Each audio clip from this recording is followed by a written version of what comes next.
right. Good morning. Good morning for everyone here. My name is Samuel. I'm assistant professor of management at Baylor University in Indiana. And I'm so glad that I have a chance to moderate these sections. I was checking the papers here and I'm really excited to understand a little bit more about the topics here. And to start our amazing and fantastic section, we have Trevor Hodges, Regent University. He's coming to talk about a call of religious education on AI, how humanity's unique rules as the image bearers of the God challenge higher education to reimagine pedagogical practice. And after this great presentation conversation, we have a chance to talk a little bit with Justin and Mary. They are from Dallas Baptist University, and they will be talking with us about preserving human flourish in an AI world. And to close our great sections, we have one more presentation. Uday, am I right? Okay. He's my neighbor. He's from Indiana Wesleyan University. Creativity inspiring technology. Responsible AI as catalyst for spiritual formation and theological education. So I hope that we have a great time here. And after the presentations for each one, please feel free to ask some questions, doubts, and again, hopefully we can not only improve, but we can provide feedbacks for the papers in terms of the potential publication or other things. Thank you so much to be here, and let's enjoy. Sweet. Thank you for that introduction, and thank you for chairing the session. Thank you everyone for being here. My name is Trevor Hodges, and I'm a PhD student at Regent University in Virginia. When I first heard about this conference, I got really excited because I'm very interested in the AI conversation. Working in higher education, it's this very turning point where we're all experiencing it. How do we navigate this new world? This new world we're stepping into, it's kind of like when the internet first came out. It's just all new. We don't know what to do with it. We don't know where to go. So we're trying to figure that all out. So my paper is contributing to that discussion, and I want to start my contribution with a question that will navigate and drive the rest of this paper. How should religious higher education institutions approach educating the ethical use of artificial intelligence in a way that highlights humanity's uniqueness? In a technologically advanced society that rapidly experiences changes from AI, questions arise about the nature of humanity's intelligence when compared to AI's data-driven intelligence.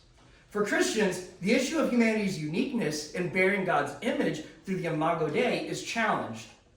Humanity's responsibility as the image bearers of God displays their role in creation as God's stewards.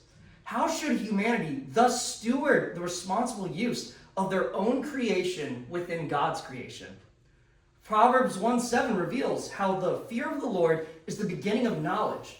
The research explores how AI's algorithmic reasoning remains inferior to humanity's access to divine knowledge and wisdom from God. For academics, this calls for religious higher education institutions to reimagine their curriculum and pedagogical approaches to teaching humanity's unique role in the universe. The study contributes to the discussion of AI and education by pushing for new educational models that emphasize critical theological engagement and reasoning, human flourishing, and the development of guidelines when engaging the intelligence of AI. This ensures that graduates of higher education institutions leave with developed critical thinking skills guided by divine wisdom to address moral, social, and spiritual issues between religion and technology, further revealing a lacunae for religious education. Religious higher education must ground its pedagogy in recognizing humanity's uniqueness as the divine image bearers, granting them access to spiritual wisdom and moral discernment that remains untouchable by algorithmic systems. This study brings artificial intelligence into conversation with theological anthropology to analyze the completion task process of AI's data-driven intelligence, whether it remains comparable to humanity's cognition. Intelligence remains a critical topic for discourse involving humanity's intelligence and artificial intelligence in various forms. Humans, when compared to animals, maintain a high level of perceived intelligence. However, when compared to AI, the result drastically differs. AI simply stands apart in several ways to humans when comparing intelligence. AI appears better suited to take on data-driven tasks that would take humans months to complete. AI can sift through data in a matter of minutes. However, AI, despite being better suited to take on complex data citing problems, lacks the human creativity. Thus, researchers found that in general, people are better suited than AI systems for a much broader spectrum of cognitive and social tasks under a wide variety of unforeseen circumstances and events. This study found that no matter how intelligent autonomous AI agents become in certain respects, at least for the foreseeable future, they will remain unconscious machines. In light of these findings, AI does not appear to be a tool that will replace human creativity in certain regards, while AI will continue to surpass human ability to perform data-driven tasks. AI appears limited in terms of its relation to intelligence and consciousness that humans have access to. While AI will continue to grow and perform certain tasks far better than a human can, it cannot replicate this human consciousness. Gillis, Gignac, and Zadoraj explored the intersection of human intelligence and artificial intelligence. The study held that human and artificial intelligence must be measured by maximal capacity for completing novel goals successfully through respective perceptual, cognitive, and computational processes. Gignac and Zadoraj, I apologize about those names, found that the test revealed how AI needed coaching and direction to complete complex tasks, which led to the conclusion that while AI appears efficient, its capacity remains limited to completing tasks rather than cognitive and emotional learning that humans exercise. This led the research to conclude that the current evidence more greatly supports the observation of artificial achievement and expertise over artificial intelligence. The discussion of AI's limitations when compared to humanity's intelligence remains a critical debate that continues to reveal new insights. However, the limitations of AI now lead this paper in analyzing humanity's unique role in the world, which allows it to access knowledge AI can never access. Humanity bears the image of God that separates them from the animals. This leads contemporary and ancient readers who read Genesis to wonder how this sets them apart in creation from other living creatures. Kenneth Matthews describes humanity within God's creation on day 6 as the crown of God's handiwork. Humanity, unlike the other creatures of creation, receives the image of God bestowed upon them by the Creator, which places them in a unique role within creation. Humanity bears God's image to represent him in creation. Wayne Grudem translates the image of God to refer to the means that man is like God and represents God. God gives humanity commands to represent him within creation. However, the biblical narrative shows how not all humans represent God adequately to all of creation. The ability for humans to have an active relationship with God and fellow image bearers remains unique to humanity among the creatures of all creation. Humanity in the biblical narrative appears as a creature that can uniquely communicate directly with God and have an active relationship with him, aspects that a machine cannot replicate due to not bearing God's image. The image of God remains a gift given to his special creation. This gift allows humanity to interact and have a relationship with God. Receiving divine wisdom and knowledge, AI cannot engage with God the same way a human can. Thus, it will never replace human learning. Scripture establishes a fundamental principle that directly contributes to the differences between artificial intelligence and human intelligence. For Proverbs 1:7 proclaims, "The fear of the Lord is the beginning of knowledge. Fools despise wisdom and instruction." This fear of the Lord throughout the book of Proverbs represents the foundation for wisdom, or the discipline of leading to wisdom. It is expressed in hatred of evil, and it results in a prolonged life. The Bible's epistemological standard shows how AI lacks the foundation which genuine knowledge is built upon. AI can process data, identify the complexities of patterns within an issue, and generate reports that stimulate knowledge. However, this machine cannot genuinely fear the Lord as an individual who bears the image of God. Therefore, AI cannot possess the foundation of where knowledge begins with a fear of the Lord. Paul emphasizes in 1 Corinthians 6:19 how Christians have the Holy Spirit residing in them, as their bodies stand as the temple of the Holy Spirit, who reveals the truths of the Father. Since AI cannot have a genuine relationship with God enacted through the Holy Spirit residing in oneself, AI remains limited to analyzing the wisdom of the world. These limitations of AI cannot be overcome due to God creating humanity with the ability to transcend worldly wisdom by seeking Him through a personal relationship available through Jesus Christ.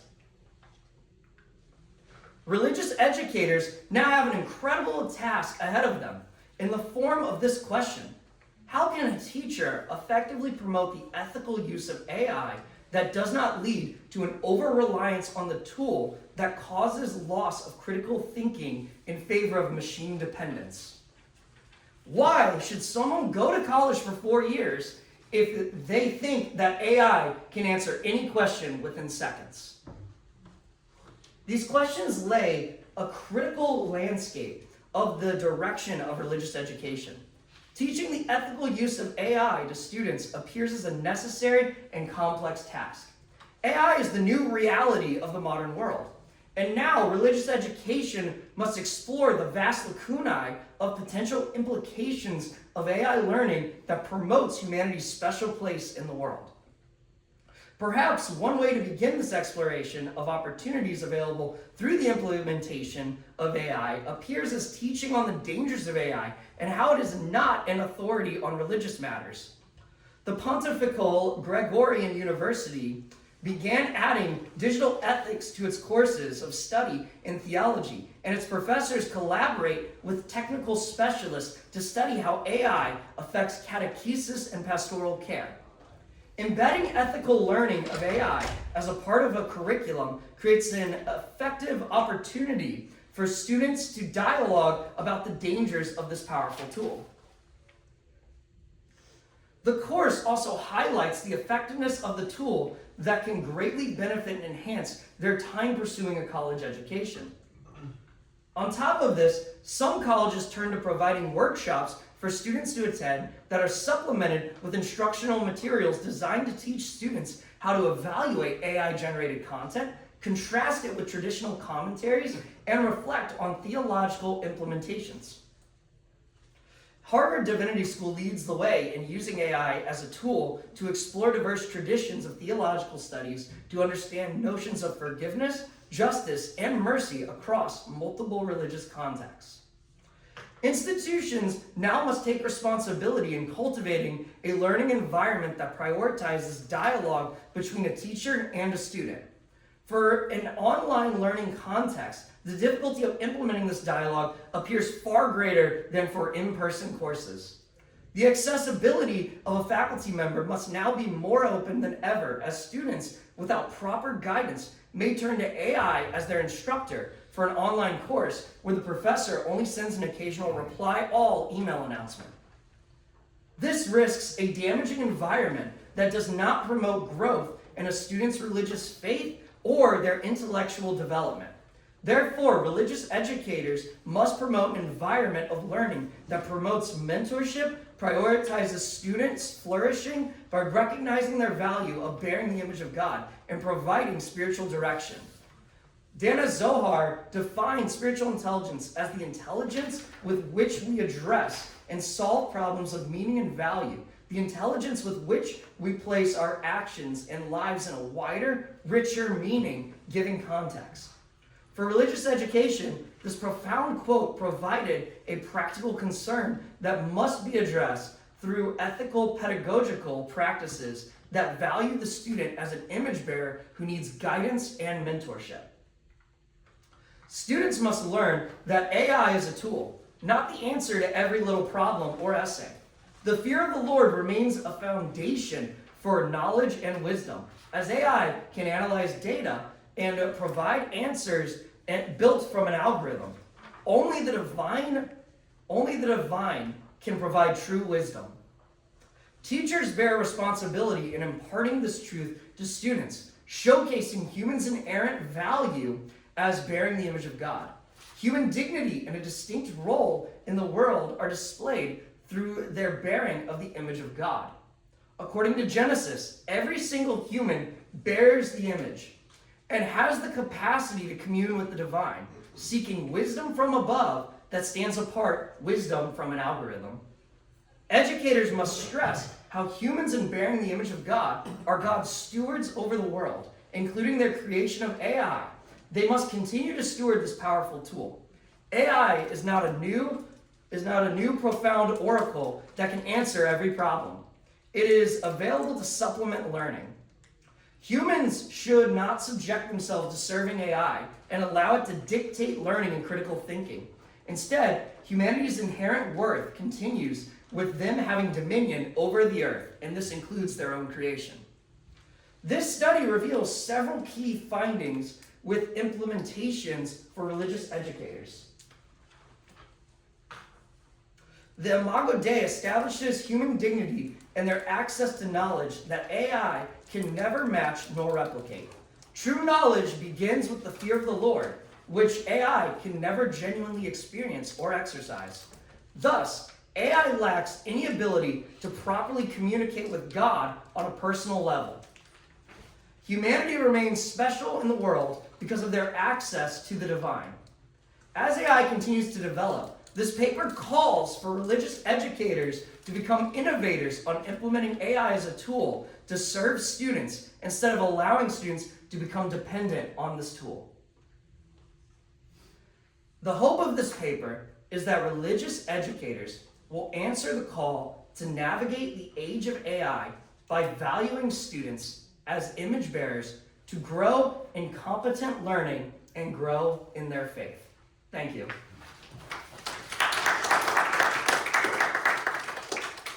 Thank you so much, Trevor.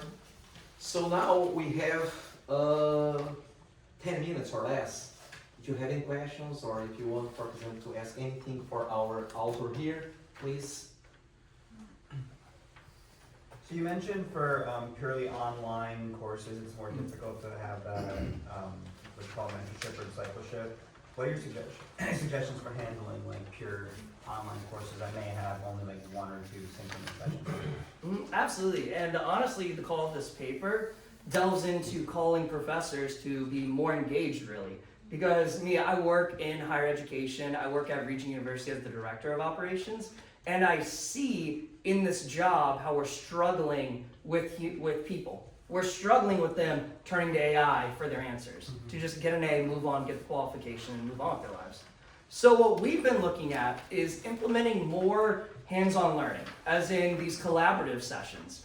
Is this going to require way more Zoom calls? Is this going to require students where they have to write a paper, but that paper has to be so deep to where AI can't even replicate it? Now, given AI is going to continuously get better, and in doing that, we as a society are going to have to continue to improve our various ways of how we evaluate students. So it's a lot more engagement with students to have this online face-to-face interaction to where we can kind of test the student to see if they've actually written the paper, if they know what they're talking about, or if they're kind of just trying to cheat and move on.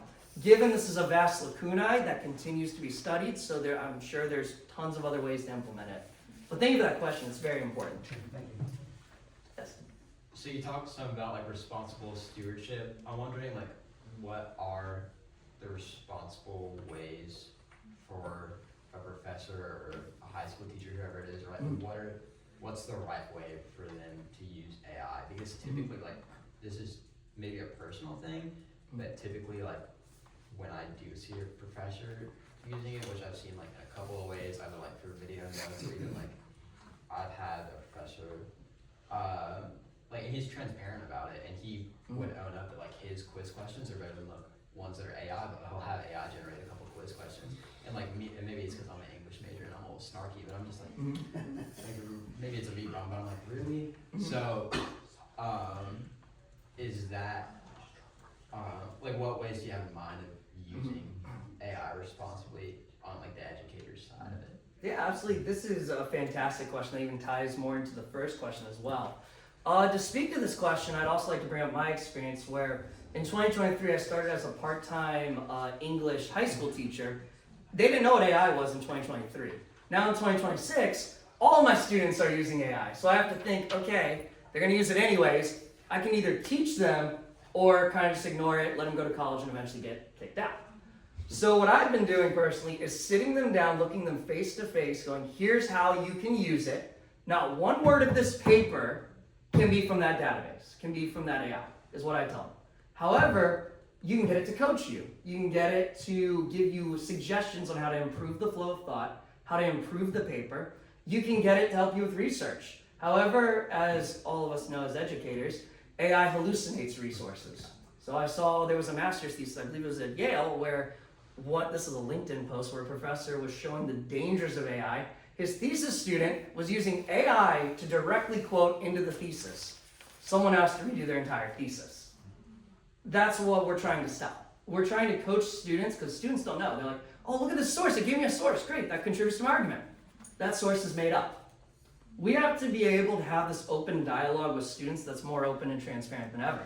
And my paper calls for that, where we walk our students through it. Here's how you use it for research. Here's how you double check those sources. Here's how you use it for formatting. Here's how you use it to cite your sources, because no one cites sources anymore manually.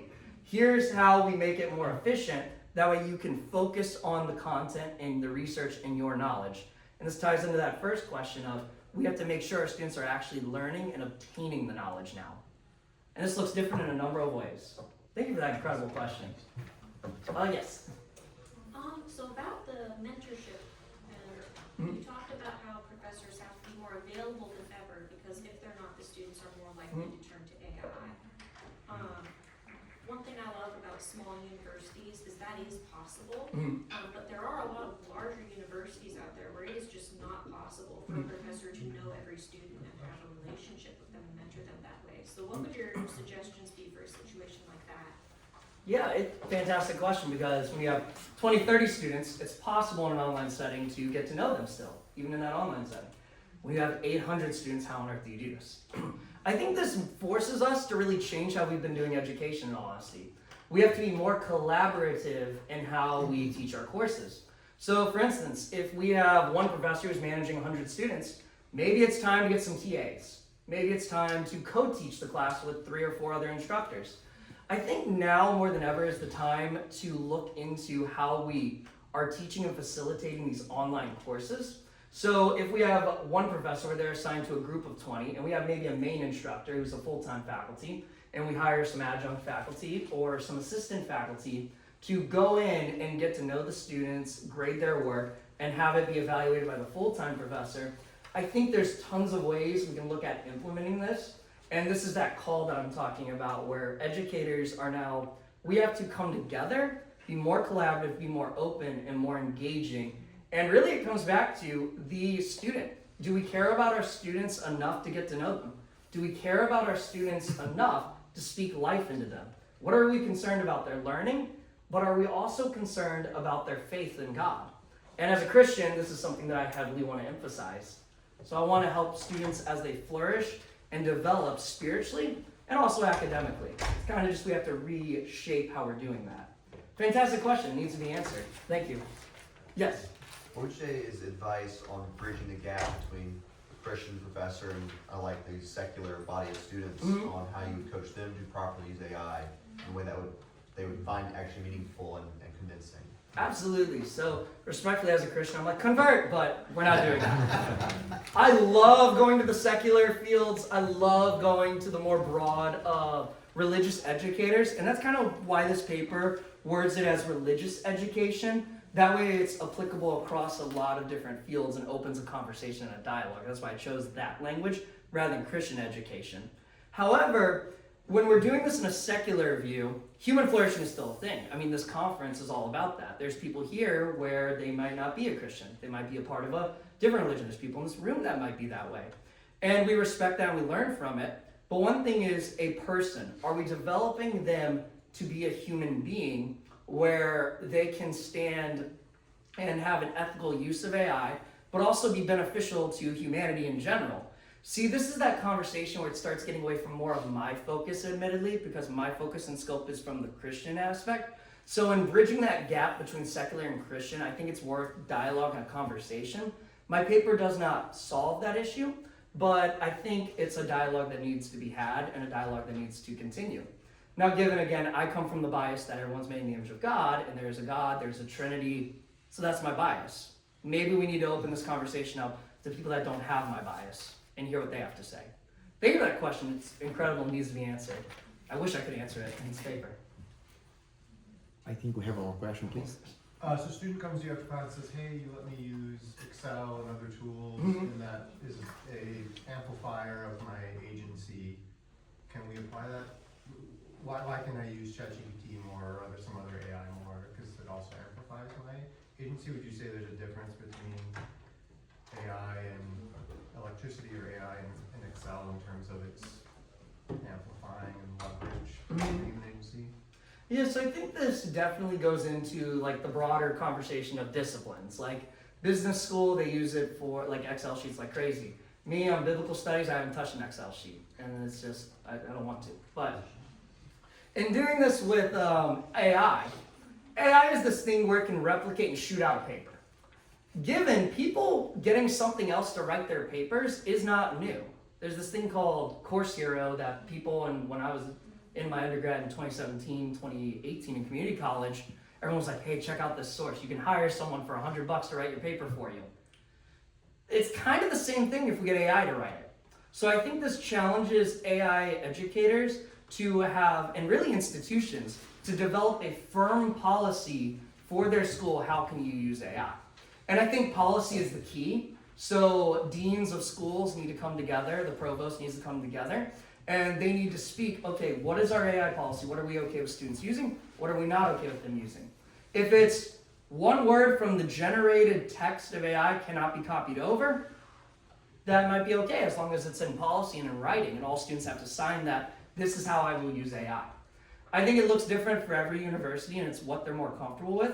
I think when we get more into like the sciences in like 5 or 6 years from now, we might see that AI is going to be doing more of the writing than we would like, and more of like the science-based things. And I can say that because if it can sift through data and accurately describe it, that might be a beneficial tool.